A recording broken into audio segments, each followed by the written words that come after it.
Olá, povo católico. Vamos aqui falar de um artigo do Credo, aquele que nós rezamos durante a missa. Creio na comunhão dos santos, retirada aqui do Catecismo Romano, ou o Catecismo de Trento, catecismo completo que nos ensina a fé católica tradicional. A gente reza, mas quantas pessoas sabem o significado do significado da comunhão dos santos, do que está proferindo? São João Evangelista, que costumava escrever aos fiéis acerca dos mistérios divinos, indicou certa vez o motivo que lhe dava a instrução, entre aspas, para que também vós tenhais comunhão conosco, e para que a nossa comunhão seja com o Pai e com seu Filho Jesus Cristo. Primeiro Evangelho de João, capítulo 1, versículo 3. Essa comunhão dos santos é para sermos admitidos e para depois perseverarmos nela. Agradecemos jubilosos a Deus Pai, que nos fez dignos de partilhar na luz, Salmo 35, versículo 10, a herança dos santos. Colossenses, capítulo 1, versículo 11. A ampliação presente trata da Igreja una, santa e católica, pois, sendo um só Espírito que a governa, todas as graças conferidas à Igreja se tornam bem como de todos. Os frutos dos sacramentos aproveitam a todos os fiéis. Os sacramentos são uma espécie de vínculos sagrados que nos unem e prendem a Cristo. Mormente o batismo que, quase por uma porta, nos faz entrar no grêmio da Igreja.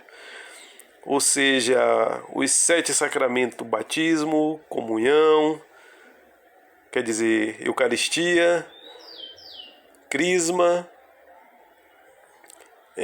o matrimônio, o sacramento da ordem, extrema-unção, todos os sacramentos. Ou seja, é por isso que nós devemos entender que fora da igreja não há salvação. Ora, a igreja ela é a administradora dos sacramentos por Cristo fundado. Todos os sacramentos foram fundados por nosso Senhor Jesus Cristo e administrados pela sua igreja. Ou seja, os sacramentos, como vimos, são vínculos. Através dos sacramentos nós nos vinculamos a nosso Senhor Jesus Cristo. Que é muito fácil a gente dizer: creia em Jesus Cristo e será salvo. Só Jesus é o Salvador, a igreja não salva. A igreja não salva, mas a salvação está na igreja. Então, para nos salvarmos, temos que passarmos pela igreja, porque lá está os 7 sacramentos que nosso Senhor deixou para que através dele nós nos salvássemos. Cristo salva, mas é necessário passar pela igreja, para recebermos nosso Senhor através dos sacramentos que ele mesmo fundou. E a igreja, como sucessora, a agremiação fundada por nosso Senhor, baseada na sucessão apostólica, é lá onde se é administrado os sacramentos, não mais em outro lugar. Por isso, fora da igreja não há salvação. De per si, o nome de comunhão convém a todos os sacramentos, porque nos unem a Deus e nos tornam participantes daquele cuja graça recebemos. No entanto, é mais próprio da Eucaristia, por ser ela que, de modo particular, opera essa comunhão. Primeiro livro de Coríntios, capítulo 10, versículos 16 e 17. Ou seja, a Eucaristia é o mais importante dos sacramentos. É aquele onde nós recebemos o corpo de Cristo na hóstia consagrada, como o próprio Cristo mandou aos apóstolos: isto é o meu corpo. Quem não come do meu corpo, não bebe do meu sangue, não tem parte comigo. Devemos ainda considerar que existe outra espécie de comunhão na igreja. Como não busca seus próprios interesses, a caridade fez com que todas as obras pias e santas praticadas por um dos fiéis seja de proveito para todos os mais. Por isso que Cristo nos prescreveu uma fórmula de oração em que devíamos dizer: o pão nosso, e não o pão meu. Assim, não devemos pensar em nós exclusivamente, mas atender à salvação e o bem-estar de todos. Por isso, em São Tiago, é dito: de que aproveitará, irmãos, a alguém dizer que tem fé, se não tiver obras? A fé sem obras é fé morta em si mesma. Tiago, capítulo 2, versículo de 14 a 17. Muitas heresias que se dizem cristã nega abertamente a questão das obras, né? E nega abertamente um ensinamento das Sagradas Escrituras, como eu acabei de ler aqui no livro de Tiago, capítulo 2, de 14 a 17. Fé sem obra é fé morta. Vimos que o verdadeiro cristão nada tem, afinal, que não deva considerar comum para si e para os outros. Se alguém dispõe de bens materiais, vê seu irmão na penúria e não lhe presta auxílio, dá com isso uma prova cabal de que não tem temor a Deus. Primeiro Evangelho de Coríntios, capítulo 14, versículo 14, capítulo 14, versículo 6. Primeiro livro de Coríntios, capítulo 14, versículo 6.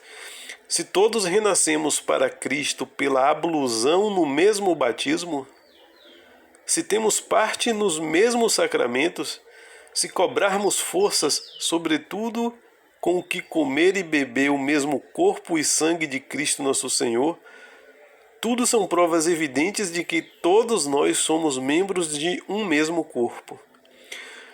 Agora falaremos o culto dos santos, né? Que para muitos que seguem heresias e se acham cristão, entende isso como uma verdadeira blasfêmia, uma verdadeira idolatria. O culto e a invocação dos santos que adormeceram na paz do Senhor, a veneração de suas relíquias e cinzas, longe de diminuírem a glória de Deus, dão-lhe o maior vulto possível, na proporção que animam e reforçam as esperanças dos homens e nos induzem a imitarem os santos. Olha aí, quem são os santos? Os santos não são jogadores de futebol que os pagãos costumam adorar e cultuar. Não são artistas de TV, não são bandinhas de rock, de pagode, de axé, não são grupinhos musicais de dançarinos. Os santos são modelos a serem imitados. A fim de se pôr em melhores condições de rebater os adversários dessa verdade, examinemos o testemunho das Sagradas Escrituras quando celebram de maneira admirável os louvores dos santos. Um motivo mais poderoso para a veneração e invocação é que os santos rezam assiduamente pela salvação dos homens, como está lá no livro de Apocalipse, capítulo 5, versículo 8, e que Deus nos outorga muitos benefícios em consideração ao seu mérito e caridade. Logo mais adiante, vemos que os santos também intercedem a Deus, pedindo justiça pelos pecados dos homens. Apocalipse, capítulo 6, versículo 9 e 10. Ora, quando olhamos esse livro de Apocalipse, estamos vendo nitidamente que são as almas que já foram salvas, são as almas dos santos que já morreram, já passaram pelo juízo particular de nosso Senhor Jesus Cristo, como está lá em Hebreus capítulo 9, versículo 27, que cada homem morra uma só vez, e em seguida vem o julgamento. É o julgamento de quando a gente morre e vai receber o nosso juízo particular diante de Jesus Cristo. Nossas almas, se caso nos salvarmos, vai gozar da vida eterna junto para com Deus. Lá em Apocalipse, nesses capítulos que eu acabei de falar, mostra essas almas diante de Deus, suplicando por nós, ora pela nossa salvação, ora pelo castigo que os nossos pecados merecem. Então quem diz que morreu, acabou, o corpo vai para o cemitério e acabou, isso é uma heresia, isso é um erro e é um erro grave. É só ver aí nos capítulos de Apocalipse. Se no céu reina a alegria, quando um só pecador faz penitência, como está lá em São Lucas capítulo 15, versículo 7, será possível que moradores do céu não socorram os penitentes na terra? Se os invocarmos, não nos alcançarão o perdão dos pecados e não nos garantirão as graças de Deus?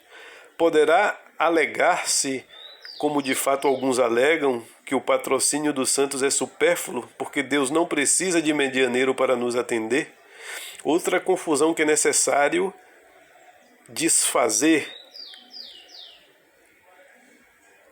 o culto, a veneração, a adoração prestados aos santos, não é que consideramos os santos como salvadores. Salvador é unicamente Jesus Cristo.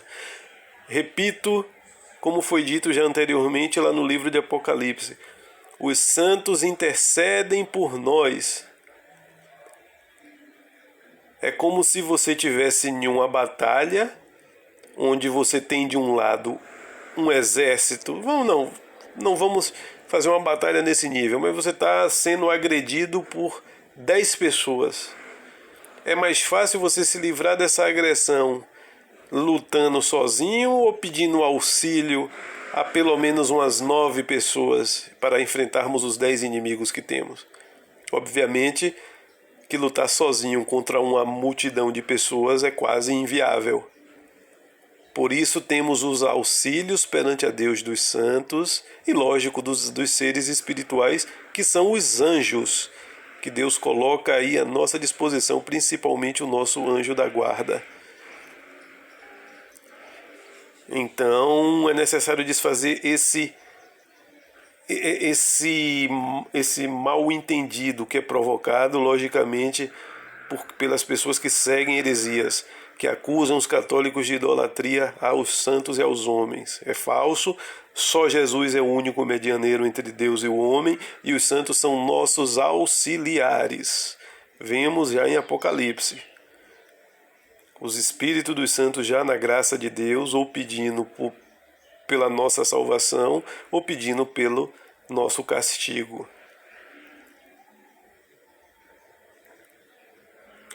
O motivo mais poderoso, essa parte aqui já foi dita, né? Que é a veneração e invocação.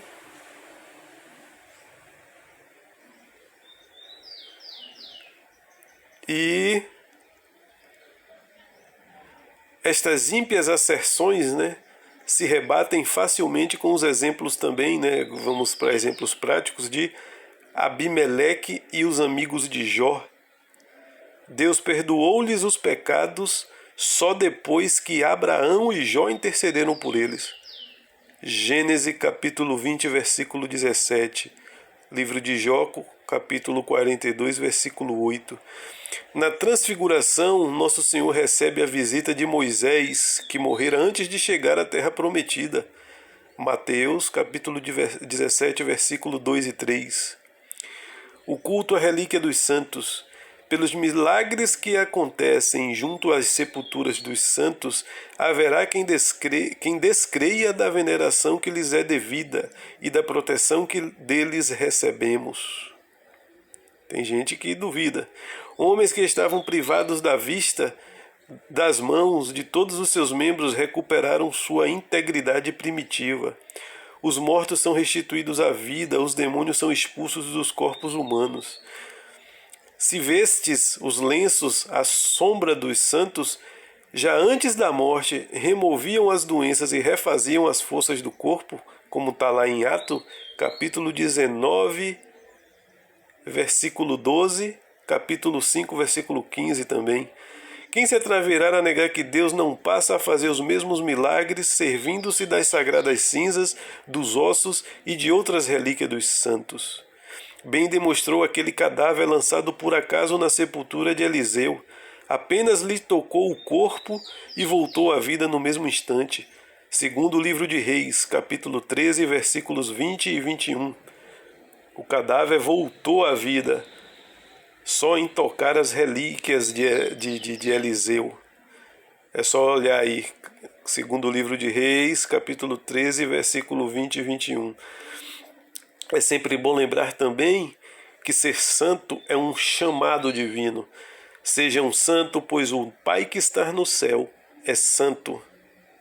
Ora, se Deus ele nos chama a ser santo e nós, por nossa própria natureza, não temos condições, pois nós somos feridos pelo pecado, qual é a única forma de nós sermos santos? Exclusivamente pela graça de Deus. É a graça de Deus que nos santifica. Então, quando nós reconhecemos pessoas santas, estamos fazendo o quê? Reconhecendo a graça de Deus nas pessoas. Então, o culto ao santo, na verdade, é um culto prestado ao próprio Deus, já que a santidade das pessoas vem de Deus e não delas próprias. Negar que existem santos e que existe intercessão é negar o próprio Deus. É como se estivesse dizendo: Deus não santifica ninguém, só Ele mesmo é santo. Deus, ele é santo por natureza. Nós somos santos por participação, por graça. Por enquanto, ficamos por aqui.